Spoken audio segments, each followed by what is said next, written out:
morning, everyone. I have prepared something to showcase the intention of our government and intention of our Chief Minister in terms of how we are focusing very seriously on the education side. I welcome ABP team to Tamil Nadu, a small state in South India, but with a very large idea. That idea is simple. Every child, no matter how poor or rural, should have a fair chance to rise. We didn't begin rich, but we began equal. And that made all the differences.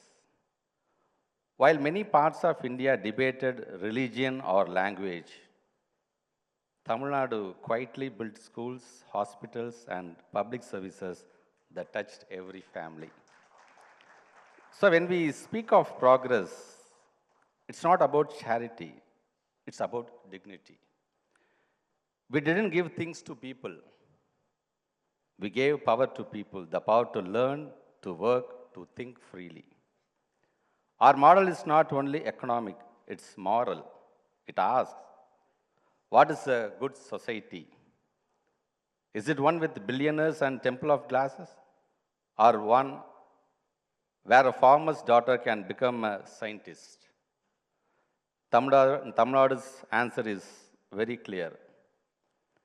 We believe intelligence is evenly spread, but opportunity is not.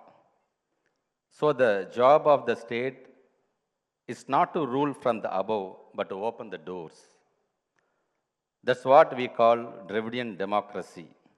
Not just freedom to speak, but freedom to become. When you educate the first generation, the children of farmers, workers, and weavers, you don't just change their income, you change their imagination.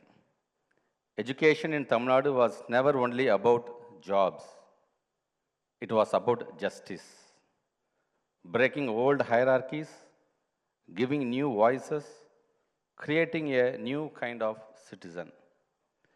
We saw school as the place where the child of a carpenter and a child of a governor sit on the same bench and dream at the same height. That's how equality becomes not a law, but a culture. Many say, first grow, then distribute. We say, grow because you distribute. When you build equality first, you build trust, and trust builds productivity. Our welfare schemes didn't slow growth, they made growth inclusive and stable. This is what we call the fusion moment, when justice and growth no longer compete, but complete each other. That's the real innovation Tamil Nadu offers the world. The world is looking for new models. You have Nordic models, East Asian models. We say, look also to the south. Tamil Nadu is proof that a post-colonial society can build a modern economy without losing its soul. Our language, our culture, our inclusiveness, these are not obstacles to development.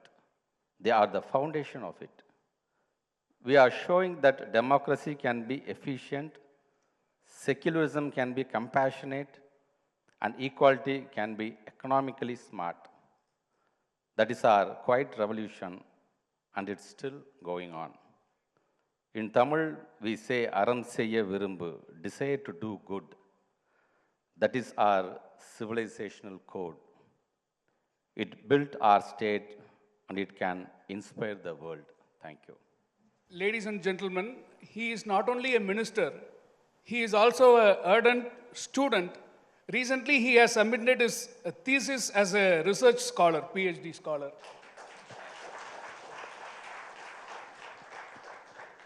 ஒரு அமைச்சர் மாணவராகவும் இருக்கும் பொழுது மாணவர்களுடைய மனநிலையை என்ன ஓட்டத்தை அவங்க எந்தெந்த விஷயங்களை எல்லாம் கடக்குறாங்க அப்படிங்கிறது உங்களுக்கும் ரொம்ப ஈஸியாகவே புரியும். அதுவும் இப்போ இருக்கிற ஜென்சி கூட ஈஸியாக கனெக்ட் ஆக முடியும் இல்லையா? ஃபஸ்ட்டு உங்களுடைய தீசிஸ் பற்றி சொல்லுங்கள், பிஹெச்டி பற்றி சொல்லுங்கள். தேங்க்யூ. See, இப்போ ரீசெண்டாக I did my doctorate and the title is Physical Activity for Skill Development Among School Children Through Machine Learning Technology. Like வெறும் ஒரு வகுப்பறையில் வந்து we can learn the theories, but in the like our honorable deputy chief minister always says, இது இது ஒரு play கிரவுண்டாக பார்க்காதுங்க, இதுவும் ஒரு விதமான ஒரு வகுப்பறை தான். Like where you can have your communication skills, where you can have your leadership quality, where you can have a collaborative learning. You can learn about the tolerance, you can learn about what is intrapersonal skill, what is interpersonal skills, and you will have the ability to solve the problem, like problem solving and crisis management kind of thing. And definitely you will have a skill in a sporting, and all over you will have the confidence, you will be gaining the confidence because of that. So that's why we used to say playground is not just a playground, it's also one of the classroom for the students. So to emphasize that on the school students, எப்போ பார்த்தாலும் படின்ட்டு அதிலேயே அந்த ப்ரெஷரை கொடுக்காம அந்த குழந்தைங்களுக்கு என்ன வேணும் அப்படிங்கிறத நம்ம பார்க்கணும். See, first of all, we should have one thing in our mind. எக்ஸாமினேஷனில் உட்காந்துருக்கின்ற ஒரு குழந்தை, அந்த குழந்தை ஒரு மிகப்பெரிய ஆர்டிஸ்ட்டாக வரும். அந்த குழந்தைங்க கெமிஸ்ட்ரி மார்க் தேவையில்லை. எக்ஸாமில் ஒரு குழந்தை எழுதுகிற குழந்தை ஒரு மிகப்பெரிய ஆண்டர்ப்ரனராக வருவாங்க. அவங்களுக்கு ஹிஸ்ட்ரியும் இங்கிலீஷ் லிட்ரேச்சர் அவசியம் கிடையாது. எக்ஸாமில் உட்காந்து எழுதக்கூடிய ஒரு குழந்தை ஒரு மிகப்பெரிய அத்லெட்டாக வராங்க. அவங்களுக்கு வந்து ஃபிசிக்கல் ஃபிட்னஸ் தான் முக்கியமே தவிர ஃபிசிக்ஸ் முக்கியம் கிடையாது. ஸோ அந்த டேலண்ட் ஷுட் பி அந்த டேலண்ட்டை ஐடென்டிஃபை பண்ணி அவங்கள நம்ம வந்து எப்படி கொண்டு போகணும் அப்படின்னு நாங்கள் ஆசைப்படுறோம். நாங்கள் ஸோ அதில் எங்களுடைய இந்த தியரி லைக் நாங்கள் வந்து James Heckman is one of the Nobel laureate. அவர் வந்து நோபல் ப்ரைஸ் வந்து எக்கனாமிக்ஸில் வாங்கினான்னு recent studies on the early intervention on the childhood education சார்ந்தும் சரி, ஒரு ஹியூமன் கேபிட்டல் டெவலப்மெண்ட் சார்ந்தும் சரி, குழந்தைங்களுக்கு வந்து ஒரு காக்னேட்டிவ் அண்ட் நான் காக்னேட்டிவ்ங்கிறது எவ்வளோ முக்கியம், அறிவு சார்ந்து உணர்வு சார்ந்து எவ்வளோ முக்கியம் அப்படிங்கிறத அவர் ஸ்டடி பண்ணியிருக்காரு இல்லையா. அதுலேருந்து we just abstract some of the variables and அதை நாங்கள் வந்து வி டிட் தட். எந்த துறையில் அமைச்சராக இருக்கீங்களோ அந்த துறையிலேயே அடுத்தடுத்த கட்டத்துக்கு போகிறதுக்கு நீங்களும் மாணவராக இருப்பது ரொம்ப பெரிய விஷயம், மிகச்சிறப்பு. Sometimes I need to put myself on the shoe and I need to think right. அப்போ தான் எல்லாம் சும்மா நான் சொல்கிறத நீ கேளு அப்படின்னு சொல்கிறத காட்டணும். ஏன்னா பிகாஸ் நான் having myself as example, நான் ஸ்கூல் டேஸில் எதுக்கெலாம் நான் எஸ்டேட் ஆனேன், எதுக்கெலாம் நான் கூச்சப்பட்டேன், நான் எதுக்கெலாம் நான் பயந்தேன் அப்படிங்கிறது எனக்கு தெரியும். ஸோ அதனால தான் நான் நிறையா ஆல்மோஸ்ட் 234 கான்ஸ்டியூன்ஸுக்கு நாங்கள் போயிருக்கேன். நான் அதில் நான் அந்த குழந்தைங்களை நான் உள்ளே போகும்பொழுது பார்த்த உடனே சில குழந்தைங்க ஐ கான்டாக்டே கொடுக்க மாட்டேன், கீழே குனிஞ்சுக்குவாங்க. நம்மளை பார்த்து ஏதாச்சும் ஒரு கேள்வி கேட்டுருவாரோ, நம்ம தப்பாக சொன்ன ஒரு போனதுக்கு நம்ம டீச்சர் நம்மளை திட்டுவாங்களோ அப்படிங்கிறதுக்காக ஐ கான்டாக்ட் கொடுக்க நான் பட்டா ஒன்றும் சொல்ல மாட்டேன். ஜஸ்ட் நான் பாட்டு அப்படியே ஒரு ரவுண்ட் அப்படியே போவேன். யாராச்சும் நான் பதில் சொல்கிறேன் சார் சொன்னேன் அவங்கள்ட்ட மட்டும் பேசுவேன். பட் அந்த ஹோல் அந்த இன்ஸ்பெக்ஷனை முடிச்சுட்டு போகும்போது அந்த ஸ்டூடெண்ட்ஸ் நான் அட்ரஸ் பண்ணும்போது நான் சொல்லுவேன், கையை உயர்த்தி எனக்கு இது தெரியல அப்படின்னு கேட்கறதுக்கு கூச்சப்பட்ட இந்த வயசில் அப்படின்னா நீ எவ்வளோ உயரத்துக்கு போனாலும் அந்த ஹேபிட் ஒன்று துரத்திக்கிட்டே வரும். Classroom is for that only. நீ உனக்கு சந்தேகம்னா அதை தீர்த்து வைக்கிறதுக்காக தான் டீச்சர்ஸ் வராங்க, அதனால் நீங்கள் வெக்கப்படக்கூடாது அப்படின்னு ஜென்ரிக்காக யாரையும் ஸ்பெசிஃபிக்காக சொல்லாமல் நான் சொல்லிட்டு தான் வருவேன். Excellent excellent sir. சார், நீங்கள் பள்ளிக்கல்வித்துறை அமைச்சராக இருக்கக்கூடிய இந்த காலகட்டம் அப்படிங்கிறது ரொம்ப முக்கியமான ஒரு காலமாக இருக்கிறது. ஏன்னா மும்மொழி கொள்கை, அதே மாதிரி ஹிந்தி திணிப்பு சர்ச்சை, மறைமுகமாக குலக்கல்வி கொண்டு வரப்படுகிறது அப்படிங்கிற சர்ச்சை, இப்படி பல சர்ச்சைகள் நிறைந்த ஒரு சூழ்நிலை இருக்கிறது. ஸோ இதில் இந்த திராவிட மாடல் பள்ளிக்கல்வி கொள்கையுடைய சூழல் இப்போ எப்படி இருக்கு? See, we are very clear, like எங்களுடைய கைடிங் பிரின்சிபல் ஒன்றே ஒன்று தான். as I said, ஒரு கவர்னருடைய பையனும் ஒரு கார்பெண்டரோட பையனும் ஒரே கிளாஸ் ரூமில் உட்காந்து படிக்க வேண்டும் அப்படிங்கிறது தான் எங்களுடைய ஆசையே. So we are very clear on that part. And another thing, I am not a minister only for the children who belongs to DMK, right? நான் வந்து ADMKக்கும் நான் தான் மினிஸ்டர், பிஜேபிக்கு நான் தான் மினிஸ்டர், காங்கிரஸுக்கு நான் தான் minister. So on the whole I need to safeguard the interest of each and every children, right? So அதில் வரும்பொழுது தான் நான் சொல்கிற மாதிரி அஃபிஷியல் லாங்குவேஜ் நம்முடைய 8th ஸ்கெட்யூலில் இருக்க 22 லாங்குவேஜும் குழந்தைங்க படிச்சுக்கிட்டோம் whenever they get the opportunity. But the only thing is, இன்னைக்கு let us think locally and let us communicate globally அப்படிங்கிறது தான் நமக்கு இன்றைக்கி தேவை. So that too is more than enough for us. அதுக்கப்புறம் நெசசிட்டி இருந்துச்சுன்னா, like as I said, mobile phone இருக்குது, technology இருக்குது, நம்ம எப்படி வேணால் இன்றைக்கி வந்து பாதி வீட்டில் யார்ட்டையும் பேசுறதே நிறுத்திட்டோம். நம்ம ChatGPT தான் இன்றைக்கி நம்ம பேசிகிட்டு இருக்கோம். நமக்கு ஒரு டவுட்டாக இருந்தால் கூட அப்படி ஆகிட்டோம் அப்போ நம்ம. So that is more then enough for us அப்படிங்கிற மாதிரி. ஸோ பிகாஸ் நீங்கள் ஒரு ஆப்ஷனல் அண்ட் கம்பல்ஷன் வரும்போது நீங்கள் கம்பல்சிவாக நீ இதை படிச்சாகணும் அப்படிங்கும்போது அந்த குழந்தைங்க என்ன ஆகுனா, சார் நான் 10th நான் வந்து I score 100 out of 100 in mathematics sir. நான் தமிழில் 97 நான் எடுத்தேன் சார். நான் ஃபிசிக்ஸ் அண்டு கம்ப்யூட்டர் சயின்ஸில் வந்து நான் வந்து மோர் தென் 98 சார். பட் ஆனால் தமிழ் இங்கிலீஷை நல்லா நான் எடுத்துட்டேன் சார். தேர்ட் லாங்குவேஜில் வந்து ஃபார் எக்ஸாம்பிள் சான்ஸ்கிரிட்டில் நான் வந்து ஃபெயில் ஆகிட்டேன் சார். நீ அவ்வளோதான், நீ ஃபெயில், நீ 10th தான் உட்காருன்னு சொல்லிட்டாங்க. So the language it's not a knowledge, right? So இதில் தான் நாங்கள் சொல்கிறோம். நாங்கள் சார் எங்கள் பசங்க எல்லாமே படிச்சுக்கிட்டோம், நாங்கள் யாங்கேயும் stop, we are not going to stop them. But ஆனால் ஒரு அகாடமிக்னு வரும்பொழுது எனக்கு எது தேவையோ அது தேவை போதும் அப்படிங்கிறதுங்கிறதுக்காக தான் சொல்கிறேன். தவிர we are not against any languages. எல்லா லாங்குவேஜும் நாங்கள் வரவேற்கும். எல்லா லாங்குவேஜுக்கும் they have their own pride இல்லையா? ஸோ அதை நாங்கள் வந்து we don't want to disturb. But அது வந்து திணிக்கும் பொழுது நாங்கள் முடிச்சுக்கணும்னு ஆசைப்படுறோம், அவ்வளோதான். அதோட கண்டினியூஷனாக பார்த்தோன்னா, இப்போது நீட், என்சிஇஆர்டி, ஒரே பாடநூல் மையம், அதே மாதிரி வந்து புதிய கல்விக் கொள்கை, இப்படி பல விஷயங்கள் நெருக்கும் பொழுது இன்றைய கல்விச் சூழலுடைய சவால்கள் என்ன நினைக்கிறீங்க? சவால்களை நாங்கள் ஃபோர்சி பண்ணுறதுனால தான் நம்முடைய honourable chief minister of Tamil Nadu ஒட்டுமொத்த இந்தியாவிலே ஸ்டேட் எஜுகேஷன் பாலிசி அப்படிங்கிறத நாங்கள் வந்து கொண்டு வந்திருக்கோம். நாங்கள் ஃபர்ஸ்ட் ஆஃப் ஆல் பிளைண்டாக நாங்கள் எதையுமே வந்து உடனே வேணாம், அதில் நல்ல விஷயங்கள் இருக்குது, எங்களுடைய மாணவ செல்வங்களுக்கு பயன்படுத்தக்கூடியதாக இருந்தாங்கன்னா we are ready to take that. But ஆனால் அதில் சில விஷயங்கள் வந்து பிற்போக்குத்தனமாக இருக்கின்றது. நாங்கள் பழைய இதிகாச கதைகளை சொல்லி உனக்கு வந்து நான் மாரல் இன்ஸ்ட்ரக்ஷன் கொடுக்க போகிறேன் அப்படிங்கும்போது அந்த குழந்தை மாரல் இன்ஸ்ட்ரக்ஷன் எடுத்துக்க போகிறதா இல்லைன்னா வந்து ரேஷ்னலிசமே இல்லாமல் அதை சொல்கிறத எடுத்துக்க போகிறதா அப்படிங்கிறது ஒன்று இருக்குது. ஸோ இதை பகுத்தறிஞ்சு பார்க்கணும்னு நாங்கள் ஆசைப்பட்றோம். So that is the main thing. So அதனால தான் இன்றைக்கி ஹை லெவல் கமிட்டி நாங்கள் வந்து ஃபார் ஃபியூச்சர் கரிக்குலம் அண்ட் சிலபஸ்க்கு ஹை லெவல் கமிட்டி நாங்கள் உருவாக்கிட்டு நேற்று தான் the first meeting we convene. யாரெல்லாம் அதில் கலந்துக்கிட்டாங்க, ஐஎஸ்ஆரோட டைரக்டர் நாராயணன் சார்லேருந்து well known player Ashwin Ravichandran வரைக்கும் அதில் கலந்துக்கிட்டு தே கேவ் தேர் இன்புட்ஸ். இப்படிலாம் இருந்தால் நல்லாயிருக்கும், இனி ஃபியூச்சரில் இருக்கக்கூடிய ஃபியூச்சரிஸ்டிக் ஸ்கில்ஸை நம்ம என்ன கொடுக்க போகிறோம். Already we have implemented TN spark, Tamil Nadu school program for artificial intelligence and robotics and knowing the online tools. இந்த மாதிரி கொண்டு வந்துடும். ஸ்லோ லேர்னர்ஸாக இருக்கீங்களா, பயப்படாதீங்க, கவலைப்படாதீங்க. திறன் அப்படிங்கிறது மூலமாக ஒரு டார்கெட் குரூப்புக்கு மட்டும் நாங்கள் தனியாக வந்து ஃபோக்கஸ் பண்ணுறோம். ஸோ இதெல்லாம் நாங்கள் செஞ்சுட்டு இருக்கும் பொழுது எங்கள் காலை செங்கிலியை போட்டு நீங்கள் கட்டாதீங்க, எங்கள் பிள்ளைங்களை ஓட விடுங்க. வேறு இன்னும் நிறையா நாங்கள் செய்யணும்னு நாங்கள் ஆசைப்பட்றோம். அடுத்த 10 வருஷத்துக்கு இந்த குழந்தைங்களை வந்து எங்கே நாங்கள் அமர்த்த போகிறோம் அப்படிங்கிறது இன்றைக்கே நாங்கள் சிந்திக்கிறோம். அப்படிங்கிறதுக்காகத்தான் இந்த கமிட்டியை நடத்தி அந்த கமிட்டியோட கூட்டத்தை கூட நேற்று நாங்கள் வந்து முடிச்சிருக்கோம். நாங்கள் அனைவருக்கும் சமமான கல்வி உரிமை அப்படிங்கிறது நமக்கு வர்க்க பேதம் சார்ந்த ஒரு முழக்கமாக மட்டும் இல்லாமல் இப்போ வந்து அரசு பள்ளிகள், தனியார் பள்ளிகள் அப்படிங்கிறதும் அதில் இன்க்ளூட் ஆகுது. அந்த சம உரிமை, அந்த கல்வி உரிமையை உறுதிப்படுத்துவதற்காக எந்த மாதிரியான நடவடிக்கைகளை இப்போ நம்ம எடுத்துகிட்டு இருக்கோம்? முத்தமிழ் கலைஞர் காலத்தில் நம்ம சமச்சீர் கல்வி அப்படிங்கிறத நம்ம கொண்டு வந்தோம். இப்போ சமச்சீர் கல்வி சார்ந்து நீங்கள் பார்த்தீங்கன்னா, இப்போ உதாரணத்துக்கு நம்ம இதில் மோர் தென் 1.29 crores சில்ட்ரன்ஸ் வந்து இருக்கிறாங்க, like irrespective of all the boards இல்லையா, government school, government aided and IB, IGCSE, ICSE, CBSE, இந்த மாதிரி நிறையா இருக்கிறாங்க, மெட்ரிகுலேஷன் எல்லாமே இருக்காங்க. இதில் நம்ம சமச்சீர் கல்வி மட்டும் எடுத்திங்கன்னா கிட்டத்தட்ட மோர் தென் 1 crore இருப்பாங்க. மிச்சதெல்லாம் பார்த்தீங்கன்னா தான் அதர் போர்ட்ஸே இருக்கிறாங்க அதில். ஸோ இது சமமான கல்வி அனைவருக்கும் வழங்க வேண்டும் என்று நாங்கள் ஆசைப்படுறோம். ஸோ அந்த பிளாட்ஃபார்மை நம்ம க்ரியேட் பண்ணும் பொழுது தான் நீங்கள் நான் சொல்கிற மாதிரி அந்த சமமான வாய்ப்புகள், அந்த ஈக்குவாலிட்டியை நாங்கள் வந்து உறுதிப்படுத்தக்கூடியதாக அது இருந்துட வேண்டும் என்பதற்காக தான் அன்னைக்கு அதை நம்ம வந்து அதை கொண்டு வந்திருக்கோம். நாங்கள் அதில் இப்போது சின்ன சின்ன மைன்யூட்டான விஷயங்களெல்லாம் கூட நீங்கள் கான்சென்ட்ரேட் பண்ணுறீங்க. இப்போ ஃபார் எக்ஸாம்பிள் வந்து மற்ற மாநிலங்களை விட தமிழ்நாட்டில் வந்து அட்டெண்டன்ஸ் பர்சன்டேஜ் அதிகமாக இருக்குது அப்படிங்கிற ஒரு புள்ளி விவரம் வருது. இந்த மாதிரி குட்டி குட்டி டீட்டெயில்ஸ்லாம் கூட நீங்கள் கான்சென்ட்ரேட் பண்ணுறதுக்கு என்ன காரணம்? இதனுடைய இம்பார்ட்டன்ஸ் என்ன?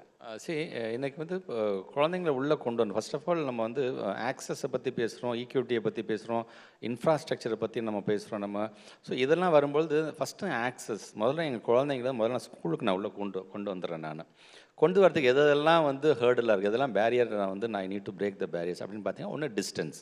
ஒரு காலத்தில் செவரல் இயர்ஸ்க்கு அப்போ முன்னாடிலாம் பார்த்தீங்கன்னா ஊருக்கு ஊர் ஸ்கூல் இருக்குன்னு யாருமே சொல்லவே இல்லை. ஸோ அகைன் திராவிட இயக்கங்கள் வரும்பொழுது தான் ஒரு ஊருக்கு ஒரு பள்ளிக்கூடம் இருக்க வேண்டும். அது ரிஃபைன் ஆகி வரும்பொழுது 1 kilometer ஒரு school, 3 kilometers middle school, 5 kilometers வந்து ஹை ஸ்கூல்ஸ், 8 kilometers வந்து ஹையர் செகண்டரி ஸ்கூல் அப்படின்னு கொண்டு வந்து நாங்கள் ஆசைப்படணும். சரி, அடுத்தது மதிய உணவு திட்டம் கொண்டு வந்து, சத்தான உணவு திட்டம் கொண்டு வந்து, அதன் பிறகு காலை உணவு திட்டத்தின் மூலமாக நீங்கள் ஆல்மோஸ்ட் ஒரு நாளைக்கு ஆல்மோஸ்ட் மோர் தென் 20 லட்சம் குழந்தைங்க காலை உணவு சாப்பிட்டு நீங்கள் வராங்க. ஸோ அந்த காலை உணவு கொடுக்கறதுனால உங்களுக்கு என்ன, காலை உணவு மேல் நியூட்ரிஷன் அப்படிங்கிறது நீங்கள் இல்லாமல் நம்ம ஆக்குறோம் நாங்கள். ஸோ அது மட்டும் போதுமா? லைக் யுஎன்னோடைய எஸ்டிஜி இருக்குல்ல, சஸ்டைனபிள் டெவலப்மெண்ட் கோலில் goal number 3 and goal number 4. Goal number 3 talks about the health and goal number 4 talks about the inclusivity and quality education பற்றி நம்ம பேசுகிறோம். ஸோ இதை ஃபோக்கஸ் பண்ணி நாங்கள் கொண்டு போகணும் அப்படின்னு நாங்கள் ஆசைப்படும்பொழுது அது எங்களுக்கு எங்கே வந்து அது ஒரு மிகப்பெரிய ஒரு இம்பேக்ட் கொடுக்குதா, நீங்கள் சொல்ல மாதிரி மோர் தென் 95% ஆஃப் அந்த அட்டண்டன்ஸ் வந்து குழந்தைங்களை வந்து நாங்கள் மெயின்டைன் பண்ணிக்கிறோம். ஹெல்த் வைஸ் அவங்களுடைய ஃபோக்கஸ், அவங்களுடைய மெமரி, கிளாஸில் உட்காந்து பார்க்கும் பொழுது நான் பேசும்போது சொன்ன மாதிரி தான் அந்த குழந்தைங்களோட டிக்னிட்டி அந்த குழந்தைங்க லூஸ் பண்ணாமல் இருக்கிறது வேண்டும் அப்படின்னு நாங்கள் ஆசைப்படுறோம். ஸோ இதெல்லாம் மெயின்டைன் பண்ணும்பொழுது இந்த மாதிரியான அனைத்து விதமான இதுவும் வருது. ஸோ இது யார் சொன்னாலும் சரி, இந்த மாதிரி கருத்து எங்கேருந்து வந்தாலும் சரி அதை எடுத்துக்கொள்ளுகின்ற ஃபஸ்ட்டு ஸ்டேட்டாக நாங்கள் இருக்கிறனால தான் ஸ்டேட் எஜுகேஷன் பாலிசி மூலமாக already what we are doing like we are going to ensure that and ஃபியூச்சரிஸ்டிக்காக என்ன செய்ய போகிறோங்கிறத ஃப்ரேம் பண்ணதாகத்தான் அந்த எஸ்சிபியை நாங்கள் வந்து உருவாக்கி கொடுத்துருக்கோம். நாங்கள் உங்களுக்கும் துணை முதலமைச்சர் அவர்களுக்குமான நட்பு அப்படிங்கிறது வந்து அனைவருக்கும் அறிந்த ஒரு விஷயம். நீங்கள் பார்த்து வியப்பது யாரை? நண்பன் உதயநிதியா அல்லது துணை முதலமைச்சர் உதயநிதியா? ரெண்டுமே ஒரு பெரிய டிரான்ஸ்ஃபர்மேஷன் தானே. டிவிஎஸ் சாம்பில் சென்னை முழுவதும் ஒன்றா சுற்றிக்கிட்டு இருந்தோம் நாங்கள்.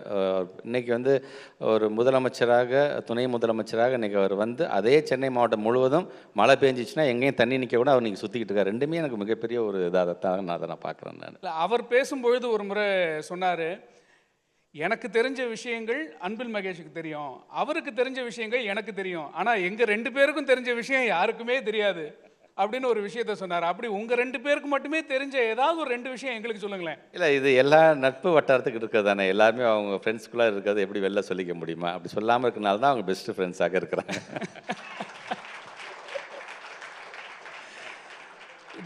நீங்கள் உங்களுடைய அதாவது ஒரு ரேரான ஒரு கேரக்டர் ஒன்று பார்க்குறோம் சார். உங்ககிட்ட வந்து அந்த எமோஷன்ஸ் சாதாரணமாக வந்து அந்த பொறுப்பில் இருக்கிறவங்க, ஒரு அமைச்சராக இருப்பவர்கள் வந்து ஒரு ஸ்டிஃபாக அந்த அந்த அதிகார துணி அந்த மாதிரி விஷயங்கள் இருக்கும். உங்ககிட்ட அந்த எமோஷன்ஸை யதார்த்தமாக வெளிப்படுத்துகிற அந்த விஷயத்தை நம்ம பார்க்குறோம். அரசு விழாவில் வந்து அரசின் திட்டங்களால் எந்த அளவிற்கு வந்து நான் வாழ்க்கையில் முன்னுக்கு வந்தேன் அப்படின்னு சொன்ன மாணவி பேசும்பொழுது நீங்கள் வந்து ஆனந்த கண்ணீர் சிந்தியதாக இருக்கட்டும், இல்லை கரூர் நிகழ்வின் போது நீங்கள் வந்து அழுத அந்த காணொலியாக இருக்கட்டும், அந்த எமோஷன்ஸை தங்கு தடை இல்லாமல் எந்த தயக்கமும் இல்லாமல் நீங்கள் வெளிப்படுத்திடுறீங்க. இது இது எப்படி? இது வளர்ப்பு தான். அப்படி அப்பா அம்மா வளர்த்தோடைய வளர்ப்பு தான். வேறு எதுவும் நம்ம என்ன சொல்ல முடியும்? மனுஷன் அப்படின்னாலே பார்த்தீங்கன்னா அழுகையாக இருந்தாலும் சரி, ஆக்ரோஷமாக இருந்தாலும் சரி, இன்பம் துன்பம், சிரிக்கிறது, கூச்சப்படுறது, தயக்கப்படுறது, வெக்கப்படுறது எல்லா மனுஷனுக்கும் அது இருக்கக்கூடியதாகத்தான் அதை நான் பார்க்கிறேன். ஸோ அங்கே பெர்ஃபார்ம் பண்ண ஆல்மோஸ்ட் எனக்கு வந்து சின்ன வயசில் நிறைய குழந்தைங்களை ரொம்ப பிடிக்கும். அதுவும் இப்போ ஸ்கூல் எஜுகேஷன் மினிஸ்டர் அந்த அதிகப்படியாக நான் டைம் ஸ்பெண்ட் பண்ணுறதே பார்த்திங்கன்னா அந்த குழந்தைங்களோட தான். அது மேக்ஸிமம் நான் காரில் போனால் கூட என்னை கேட்காம கூட எனக்கு வண்டி ஓட்டுறவர் ஏதாச்சும் இருக்க ஸ்கூல் இருந்துச்சுன்னா அவர் வண்டி உள்ள விட்டுருவார். ஸோ அந்த மாதிரியான ஒரு இதாக தான் நான் பார்க்குறேன். பட் இன்றைக்கி அந்த யதார்த்தம் அப்படிங்கிறது அரசியல் இருக்கிறதா அப்படின்னு பார்த்தீங்கன்னா இன்றைக்கி கொஞ்சம் கொஞ்சமாக அது வந்து டிமினிஷ் ஆகிட்டு தான் இருக்குது. ஏன்னா இன்றைக்கி எல்லாம் கேலி கிண்டல் செய்ய வேண்டியது, அழுகுறான்ப்பா கேமரா வச்சுட்டு அழுகுறான்ப்பா அப்படிங்கிற அளவுக்கு அது ஆகும்பொழுது அப்போ ஒரு அந்த விஷயத்தை தான் நான் அடுத்து கேட்கணும்னு நினச்சேன். ஏன்னா நீங்களே அந்த இடத்துக்கு வந்துட்டதுனால நான் சொல்லிடுறேன். நீங்கள் வந்து அந்த கரூர் சம்பவத்தின் போது கண்ணீர் சிந்திய அந்த விஷயத்துக்கு நிறைய வந்து பின்னூட்டங்கள், நெகட்டிவான பின்னூட்டங்களும் கூட வந்தது. அவர் வந்து ஏன் இந்த கேமரா முன்னாடி ஏன் இந்த மாதிரி பண்ணுறாரு அப்படின்னு. இப்போ இருக்கக்கூடிய டிஜிட்டல் யுகத்தில் யதார்த்தமாக வந்து எமோஷன்ஸை வெளிக்காட்டுறதும் கூட வந்து ஒரு சில நேரங்களில் நெகட்டிவ் ஆகிடுது. அதை நீங்கள் உணர்றீங்க? அதான் சொல்கிறேன், நம்ம இந்த யதார்த்தம் அப்படிங்கிறது போயிடுச்சு. அனத்திங் வந்து உங்களுடைய எண்ணம் என்ன அப்படிங்கிறது இன்னொருத்தங்க டிஃபைன் பண்ணுறாங்க. அதை பற்றி நீ கவலைப்படைய அவசியம் இல்லை. உங்களோட எண்ணம், உன்னுடைய ஒரிஜினாலிட்டி நீ லூஸ் பண்ணாமல் இருந்தால் அது உனக்கே போதும். உன்னோட எண்ணத்தை இன்னொருத்தன் டிஃபைன் பண்ணுறான், அது தப்பான டிஃபைனேஷனாக போது அதை நான் வந்து ஐயோ நான் அப்படி இல்லையா, நான் உண்மையில தான் நான் அழுதேன் நான் சொல்ல வேண்டிய அவசியம் இல்லை. Because I know about my self இல்லையா. ஸோ அதனால் இப்போ அதான் சொல்ல, அந்த அழுகையை கூட நீங்கள் அவமானப்படுத்துறதுக்கு ஒரு அமைப்பு தொடங்கப்பட்டிருக்கிறதாகத்தான் அதை நான் பார்க்குறேனே தவிர தயவு செஞ்சு அப்படி பண்ணிடாதீங்க. இது வந்து உங்களுக்கு வந்து டபுள் எட்ஜ் ஸ்வார்டு மாதிரி. நாளைக்கு நீங்களே அழுதாலும் உங்களை சுற்றி இருக்காங்க அண்ணன் நடிக்கிறாரா சூப்பராக அப்படின்னு சொல்கிற மாதிரி உங்களுடைய உணர்வுகளை உங்களுடைய பிள்ளைங்களே நாளைக்கு கொச்சப்படுத்துகிற அளவுக்கு அது போய்விடும். அதனால் உணர்வுகளை வெளிப்படுத்த விடுங்கள். இன்றைக்கி இருக்கின்ற இப்போ நான் சொன்னேன் பார்த்தீங்களா, எதுக்காக இந்த ஃபிசிக்கல் ஆக்டிவிட்டி எடுக்கிறேன், அந்த ஃபிசிக்கல் ஆக்டிவிட்டி கிரவுண்டில் உங்களோட உணர்வுகளை வெளிப்படுத்துனீங்க. சம்டைம்ஸ் கோவப்பட்டு நீங்கள் வந்து ஒரு டீமில் நீங்கள் பேசுறதாலும் சரி, இல்லைனா தோல்வி என்ன அந்த முழுமையாக நீ லீடர்ஷிப் குவாலிட்டியோட இந்த அக்கௌண்டபிலிட்டி நீங்கள் எடுத்துக்கிறதா இருந்தாலும் சரி, சிரிக்கிறதாக இருந்தாலும் சரி, ஜெயிச்சிட்டோங்கிறது பிறகு நீங்கள் சத்தம் போடுறதா இருந்தாலும் சரி, இந்த மாதிரி உணர்வுகளை அதிகம் வெளிப்படுத்துறது இடம்னு பார்த்தீங்கன்னா அது ஒரு பிளே கிரவுண்டாகத்தான் இருக்கும். அதனால தான் அது மெயினாக இந்த ஸ்டடீஸே அதில் போயிருக்குதாக தான் நான் பார்க்குறேன். நான் பெரிய ஒரு உளவியல் உண்மையை சொல்லியிருக்கிறீங்க சார். நம்ம எந்த அளவிற்கு வந்து மனசுக்குள்ளேயே விஷயங்களை வந்து புதைச்சி புதைச்சி வச்சுக்கிறோமோ அந்த அளவிற்கு வந்து ப்ரெஷர் தான் அதிகமாகும். முக்கியமாக வந்து பள்ளி மாணவர்களுக்கு யதார்த்தமாக இருக்கிறது அப்படிங்கிறது ரொம்ப முக்கியமான ஒரு வாழ்க்கை பாடம். அதை நீங்களே வந்து உதாரணமாக செய்து காட்டுவது மிகப்பெரிய விஷயம். இன்னைக்கு இருக்கக்கூடிய ஜென்சி கிட்ஸுக்கு ஒரு பள்ளி கல்வித்துறை அமைச்சராக நீங்கள் சொல்லக்கூடிய அறிவுரை என்ன? ஜென்சி கிட்ஸ்க்கு வந்து எனக்கு எதுவும் விஷயம் தெரியாதவங்களாம் கிடையாது, எல்லாமே நல்லா விஷயம் தெரிஞ்சவங்க தான். பட் கொஞ்சம் ஒரு டிஸ்ட்ராக்ஷன் அப்படிங்கிறது இருக்குது, தயவுசெய்து அப்படி இருக்க வேணாம். அன்பில் மகேஷ் பொய்யாமலே ஒன்று சொல்கிறான்னு என்று சொன்னாலும் தயவுசெய்து இதை பகுத்திருந்து பாருங்கள், இவர் சொல்கிறது கரெக்டு தானே இல்லையா அப்படின்னு தயவு செஞ்சு பாருங்கள். நீங்கள் அனைத்து இன்றைக்கி இருக்கக்கூடிய டெக்னாலஜியை வந்து சில நேரங்கள் நமக்கு வந்து வரமாகவும் இருக்கின்றது, சில நேரத்தில் நமக்கு வந்து அது சாபமாக இருக்கின்றது. எது வரம் எது சாபம் என்ன அந்த எல்லை கோட்டை நீங்கள் வச்சுக்கோங்க. யாராக இருந்தாலும் சரி, நம்முடைய மிகப்பெரிய தலைவர்களாக இருக்கின்ற நம்முடைய பிரைம் மினிஸ்டர்லேருந்து நம்முடைய சீஃப் மினிஸ்டர் வரைக்கும் ஆளுமைகளை தயவு செஞ்சு கிண்டல் அடிக்காதீங்க. அவங்களுடைய எண்ணங்கள் என்ன அந்த பொசிஷனில் நீ இருந்து பார்க்கும்போது தான் அது தெரியும். ஆர்டிஃபிஷியல் இன்டெலிஜென்ஸ் மூலமாக நல்ல விதமான கருத்துக்களை வந்து மக்கள்கிட்ட கொண்டு போகிறதுக்கு அதை பயன்படுத்துங்க. ஆர்டிஃபிஷியல் இன்டெலிஜென்ஸை தவறான ஒரு கருத்துக்கள் வந்துச்சுன்னா இது தவறு என்பதை ஒதுக்கி வைங்க. அதிக நேரம் ரீல்ஸில் டைம் ஸ்பெண்டதை விட்டுட்டு ரியலாக யார் ஒர்க் பண்ணுறாங்க அப்படிங்கிறதையும் நீங்கள் மனசில் நீங்கள் உள்வாங்கிக் கொள்ளுங்கள். நீங்கள் யார் பக்கம் வேணாலும் நில்லுங்க, யார் பக்கம் வேணாலும் நீங்கள் வாக்கு செலுத்துங்க. யாரையும் கையை பிடிச்சிட்டு வந்து எனக்கு தான் ஓட்டு போட்டு நம்ம சொல்லிட முடியாது. ஆனால் அப்படி நீங்கள் வாக்கு செலுத்துவதற்கு முன்பாக எது சரி எது தவறு என்பதை சிந்தித்து பாருங்கள். எப்படியும் பார்த்தீங்கன்னா இன்பில்ட்டாக பிறக்கிறதுலேருந்தே நமக்கான ஒரு அறிவு இருந்துகிட்டே தான் இருக்குது. அந்த அறிவு தான் நம்மளை வழிநடத்தி சொல்லி கொண்டே இருக்கும். அந்த அறிவை தயவு செஞ்சு கொச்சைப்படுத்தி விடாமல் உங்கள் அறிவுக்கு நீங்கள் மரியாதை முதல்ல நீங்கள் கொடுக்க வேண்டும் என்பதை நான் தெரிஞ்சுக்கிறேன். மிக்க நன்றி திரு அன்பில் மகேஷ் பொய்யாமொழி. இந்த எவ்வளோ பிஸியான ஷெட்யூலில் இருக்கீங்க அப்படிங்கிறது தெரியும். காலையில் கூட அந்த நிகழ்ச்சியை முடிச்சுட்டு தான் வந்தீங்க. அதுலேயும் கூட எங்களுக்காக இங்கே வந்து நிறைய கருத்துக்களை வெளிப்படையாக பேசியிருக்கிறீர்கள். மிக்க நன்றி. தேங்க்யூ. ஏபிபி ரொம்ப என்னுடைய நன்றிகள். Another thing is like I'm in urge to catch my flight to Lucknow. It's nothing but Scouts and Guides வந்து மிகப்பெரிய விருதான சில்வர் எலிஃபண்ட் விருது நாளைக்கு லக்னோவில் எனக்கு கொடுக்குறாங்க. அதில் அந்த விருது அப்படிங்கிறது நம்முடைய இளைய சமுதாயத்தும் எங்களுடைய ஸ்கவுட்ஸ் அண்ட் கைட்ஸை சார்ந்திருக்கின்ற மோர் தென் 10 lakh ஸ்டூடெண்ட்ஸ் இருக்காங்க. அவங்க அனைவருக்கும் நம்ம ஏபிபி மூலமாக அதை நான் டெடிகேட் பண்ணிக்கிறேன் அந்த விருது. தேங்க்யூ. தேங்க்யூ.